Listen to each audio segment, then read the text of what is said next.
ನಮಸ್ಕಾರ ಸ್ನೇಹಿತರೆ. ಸೊ ಇವತ್ತಿನ ಒಂದು ಮಾರ್ಕೆಟ್ ಕೊಲಾಪ್ಸ್ ಸಿಕ್ಕಾಪಟ್ಟೆ ಒಂದು ಸಿವಿಯರಿಟಿ ಅಂತಲೇ ಹೇಳ್ಬೋದು. ಮ್ಯಾಸಿವ್ ಸೆಲ್ಲಪ್ ಅಂತಲೇ ಹೇಳ್ಬೋದು. ಎಸ್ಪೆಷಲಿ ಈ ಒಂದು ಯುರೋಪಿಯನ್ ಕಂಟ್ರೀಸು ಪ್ಲಸ್ ಒಂದು ಯು ಎಸ್ ಅಲ್ಲಿ ಆಗಿರುವಂಥ ಕೆಲವೊಂದು ಈವೆಂಟ್ಸಿಂದ ಈ ರೀತಿ ಒಂದು ಫಾಲ್ ಆಗಿದೆ ಅಂತಲೇ ಹೇಳ್ಬೋದು. ನನ್ನ ಒಂದು ಏನಂತಾರೆ ಒಂದು ಗೆಸ್ ಪ್ರಕಾರ ಈ ಒಂದು ನ್ಯೂಸು ಇಂಡಿಯಾಗೆ ರಿಲೆವೆಂಟ್ ಇಲ್ಲದೇ ಇರುವಂಥ ಒಂದು ನ್ಯೂಸ್ ಅಂತಲೇ ಹೇಳ್ಬೋದು. ಬಟ್ ಕೆಲವೊಂದು ಟೈಮ್ ಫಿಯರ್ ಒಂದು ಅಥವಾ ಈ ಭಯ ಅನ್ನೋದೇನಿದೆ ಸ್ಟಾಕ್ ಮಾರ್ಕೆಟ್ ಭಯ ಮತ್ತು ಅತಿ ಆಸೆ ಆ ಒಂದು ಈವೆಂಟು ಅಥವಾ ಆ ಒಂದು ಫ್ಯಾಕ್ಟರಿ ಇವತ್ತಿನ ಒಂದು ಮಾರ್ಕೆಟಲ್ಲಿ ವರ್ಕ್ ಆಗಿದೆ ಅಂತ ಹೇಳ್ಬೋದು.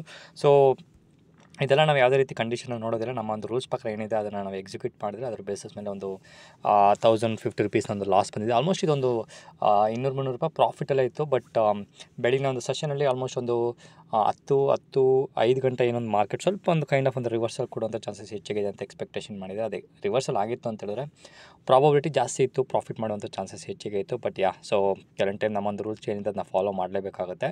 ಸೊ 500, 600, 700 ರೂಪಾಯಿ ಲಾಸಲ್ಲಿ ನಡೀತಿತ್ತು. ಸೊ ಕ್ಲೋಸ್ ಮಾಡೋಷ್ಟರಲ್ಲಿ ಮಾರ್ಕೆಟ್ ವಾಲಟಿಲಿಟಿ ಇದ್ದಿದ್ದರಿಂದ ನಮಗೆ 1050 ರುಪೀಸ್ ಒಂದು ಲಾಸ್ ಆಗಿದೆ ಅಂತ ಹೇಳ್ಬೋದು. So doesn't matter.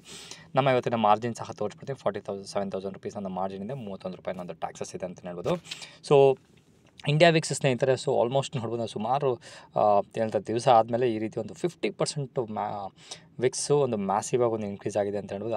ಆ ಒಂದು ವಿಕ್ಸ್ ಹೇಳುತ್ತೆ ಯಾವ ರೀತಿ ಒಂದು ಮಾರ್ಕೆಟಲ್ಲಿ ಒಂದು ಭಯ ಇದೆ ಅನ್ನೋ ಒಂದು ಫ್ಯಾಕ್ಟರು ನಮಗೆ ತೋರಿಸುತ್ತೆ ಈ ನಮ್ಮ India Vicks. Okay, so almost ಒಂದು ನೋಡ್ಬೋದು 23 ಗಂಟೆ ಹೈ ಆಗಿತ್ತು ಅಂತ ಹೇಳ್ಬೋದು. ಅದರ ಬೇಸಿಸ್ ಮೇಲೆ ಸ್ವಲ್ಪ ಒಂದು ಸ್ವಲ್ಪ ಕೂಲ್ ಆಫ್ ಆಗಿ ಸ್ವಲ್ಪ ಪ್ರೀಮಿಯಂ ಮೆಲ್ಟ್ ಆಗಲೇಬೇಕು, ಅದಕ್ಕೋಸ್ಕರ ಸ್ವಲ್ಪ ಕೂಲ್ ಆಫ್ ಆಗಿದೆ ಅಂತ ಹೇಳ್ಬೋದು. ಸೊ ಯಾವುದೇ ರೀತಿ ಒಂದು ಬಿಗ್ ಮೂವ್ಮೆಂಟ್ ಇಲ್ಲ ಅಂತ ಹೇಳ್ಬೋದು ನಮ್ಮ ಒಂದು ನಮ್ಮ ಪೋರ್ಟ್ಫೋಲಿಯೋದಲ್ಲಿ.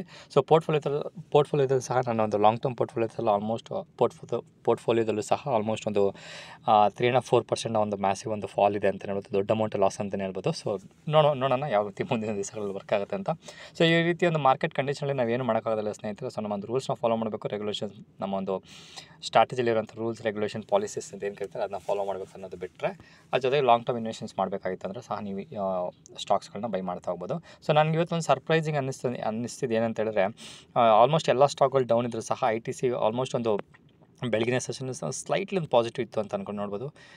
485ಇಂದ 491 ಆಲ್ಮೋಸ್ಟ್ ಒಂದು ಸ್ಲೈಟ್ಲಿ ಪಾಸಿಟಿವ್ ಇತ್ತು ಅಂತಲೇ ಹೇಳ್ಬೋದು. ಸೊ ಒಂದು ಈ ರೀತಿ ಒಂದು ಮಾರ್ಕೆಟ್ ಕಂಡೀಷನಲ್ಲಿ ಯಾವುದೇ ಒಂದು ಸ್ಟಾಕು ಸೂಪರ್ ಡೂಪರಾಗಿ ಒಂದು ಅಟ್ಲೀಸ್ಟ್ ಒಂದು ಫ್ಲಾಟು ಅಥವಾ ಒಂದು ಸ್ವಲ್ಪ ಸ್ಲೈಟ್ಲಿ ಒಂದು ಪಾಸಿಟಿವ್ ಆಗಿತ್ತು ಅಂದರೆ ಆ ರೀತಿಯ ಸ್ಟಾಕನ್ನು ನಿಮ್ಮ ಲಾಂಗ್ ಟರ್ಮ್ ಪೋರ್ಟ್ಫೋಲಿಯೋದಲ್ಲಿ ಇಡಬೇಕು ಅಂತಲೇ ಹೇಳ್ಬೋದು.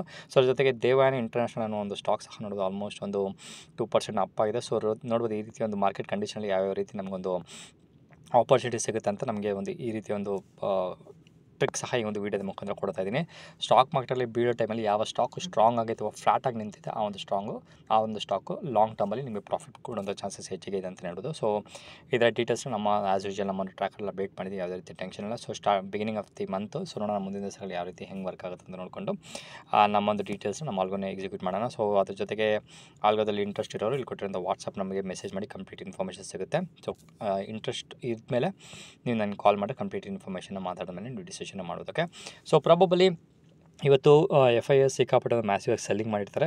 DIS ಸ್ಲೈಟ್ಲಿ ಬೈ ಮಾಡಿರ್ಬೋದು ಅಂತ ಎಕ್ಸ್ಪೆಕ್ಟೇಷನ್ ಮಾಡಿದ್ವಿ. ಎಕ್ಸಾಂಪಲು ಸ್ಲೈಟ್ಲಿ ಅಂತ ಹೇಳಿದ್ರೆ 100-200 ಕೋಟಿ ಅಂತಲ್ಲ. ಸೊ ಎಕ್ಸಾಂಪಲ್ ಅಂದ್ಕೊಳ್ಳಿ, ಫಾರಿನ್ ಇನ್ಸ್ಟಿಟ್ಯೂಷನ್ ಇನ್ವೆಸ್ಟರ್ಸ್ ಒಂದು 1,000 ಕ್ರೋರ್ಸ್ನ ಸೆಲ್ ಮಾಡಿತ್ತಂದರೆ ಪ್ರಾಬಬಲಿ DI ಅಥವಾ ಡೊಮೆಸ್ಟಿಕ್ ಇನ್ಸ್ಟಿಟ್ಯೂಷನಲ್ ಇನ್ವೆಸ್ಟರ್ಸು ಅಥವಾ ಮ್ಯೂಚುವಲ್ ಫಂಡ್ ಏನು ಕರೀತಾರೆ ಅವರು ಬಂದು ಒಂದು 200-300-400 ಕೋಟಿ ಬೈ ಮಾಡಿರ್ತಾರೆ. ಈ ರೀತಿ ಒಂದು ರೇಷಿಯೋ ಇರೋದ್ರಿಂದ ಪ್ರಾಬಬಿಲಿಟಿ ಹೈ ಇದೆ.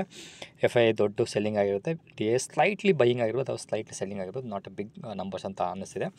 ನೋಡೋಣ ಮುಂದಿನ ದಿವಸಗಳಲ್ಲಿ ಹೆಂಗೆ ವರ್ಕ್ ಆಗುತ್ತೆ ಏನಂತ. ಸೊ ಒಂದು ಅಂದರೆ ಆಪ್ಷನ್ ಬೈಯರ್ಸ್ಗೆ ಇವತ್ತಿನ ಒಂದು ಟ್ರೆಂಡು ಕ್ಯಾಚ್ ಮಾಡಿದರೆ ಸಿಕ್ಕಾಪಟ್ಟೆ ಒಂದು ಸೂಪರ್ ಡೂಪರ್ ಪ್ರಾಫಿಟ್ ಅಂತಲೇ ಹೇಳ್ಬೋದು. ಸೊ ಈ ರೀತಿಯ ಕ್ಯಾಪ್ಚರ್ ಮಾಡೋದು ತುಂಬ ಕಷ್ಟ. ಬಟ್ ಅದ್ರ ಜೊತೆಗೆ ನಮ್ಮೊಂದು ರೂಲ್ಸ್ಗಳನ್ನ ಇಟ್ಕೊಂಡು ನಾವು ಫಾಲೋ ಮಾಡಿದ್ರೆ ಆಲ್ಮೋಸ್ಟ್ ನಾವು ಎಲ್ಲ ಟೈಮಲ್ಲೂ ಪ್ರಾಫಿಟ್ ಮಾಡ್ಬೋದು ಅಂತ ಹೇಳ್ತಾ, ನಾಳಿನ ಒಂದು ಸೆಷನಲ್ಲಿ ಮಾರ್ಕೆಟು ಬ್ಯಾಂಕ್ ನಿಫ್ಟಿ 50,000 ಸಸ್ಟೈನ್ ಆಯಿತು ಅಂದರೆ, ನಿಫ್ಟಿ 50 ಅಂದರೆ 24,000 ಸಸ್ಟೈನ್ ಆಯಿತು ಅಂತ ಹೇಳಿದ್ರೆ ಅಪ್ ಟ್ರೆಂಡು ಫ್ಯೂಚರಲ್ಲಿ ಕಂಟಿನ್ಯೂ ಆಗೋ ಚಾನ್ಸಸ್ ಹೆಚ್ಚಿಗಿದೆ. ಇಲ್ಲ ಅಂತ ಹೇಳಿದ್ರೆ ಇನ್ನೂ ಕೆಳಗಡೆ ಬೀಳುವಂಥ ಚಾನ್ಸಸ್ ಹೆಚ್ಚಿಗಿದೆ ಅಂತ ಹೇಳ್ತಾ ಮತ್ತೊಂದು ವೀಡಿಯೋದಲ್ಲಿ ಮೀಟ್ ಮಾಡ್ತೀನಿ.